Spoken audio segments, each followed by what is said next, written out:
Hey everyone, and welcome back to the channel.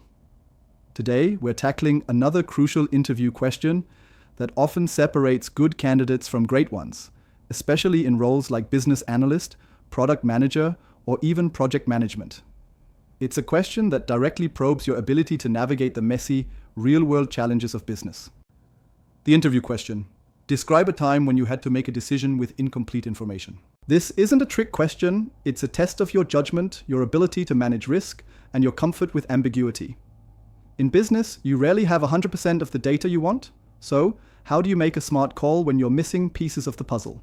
Plan noch how to approach this question. When asked this, the interviewer isn't looking for a perfect outcome every time. They want to see your thought process. Here's what you should aim to convey. 1.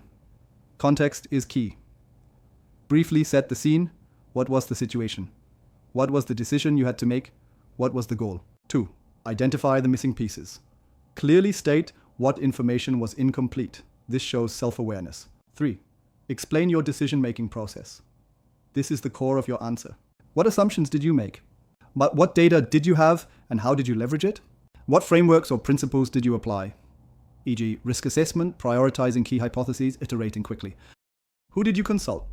E.g., subject matter experts, stakeholders. What mitigation strategies did you put in place? E.g., building in flexibility, planning for rapid iteration, monitoring closely. 4. The outcome and learnings. Describe what happened. Even if the outcome wasn't perfect, what did you learn? How would you apply that lesson in the future? This demonstrates growth mindset. Nekos example answer walkthrough. Let me walk you through an example, similar to how I'd articulate it in an interview setting. The scenario. I recall a project where we were redesigning the product detail pages for a major e-commerce client. Our goal was to boost conversion rates.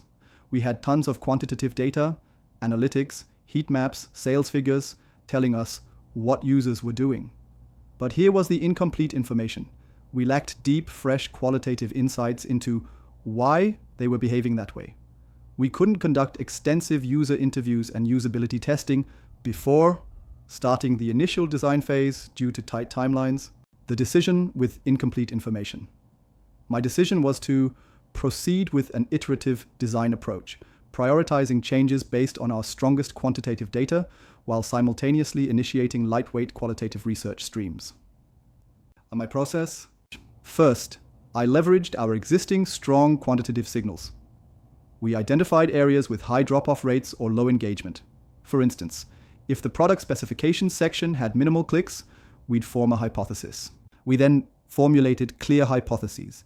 Based on this, instead of just saying users don't like specs, we'd hypothesize users are overwhelmed by the current spec sheet layout or they can't find information quickly.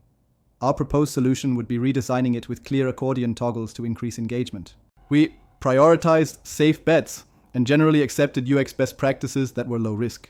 Crucially, in parallel, I launched quick, targeted online surveys, embedded on the site asking specific usability questions, and we started running very focused, rapid-fire remote usability tests. With a small group of users as soon as initial wireframes were ready. This was our way of quickly getting some of that missing why as we progressed. The outcome and learnings. This approach allowed us to hit our initial design milestones. The first iteration, informed by our data-driven hypotheses, showed a modest but positive uplift in conversion rates.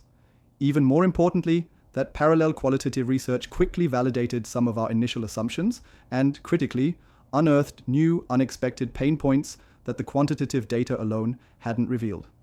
This new insight then directly informed the next iteration of improvements on leading to further, more significant gains in subsequent releases. My key takeaway. This experience reinforced that incomplete information isn't a roadblock, but a call for smart risk management and an adaptive strategy. By using the best data available, making informed assumptions, and building in feedback loops, you can still drive forward and deliver value even when the picture isn't 100% clear. So, when you get this question, remember to articulate your process, show your adaptability, and always bring it back to the value you delivered. What's your go-to story for this question? Share it in the comments below.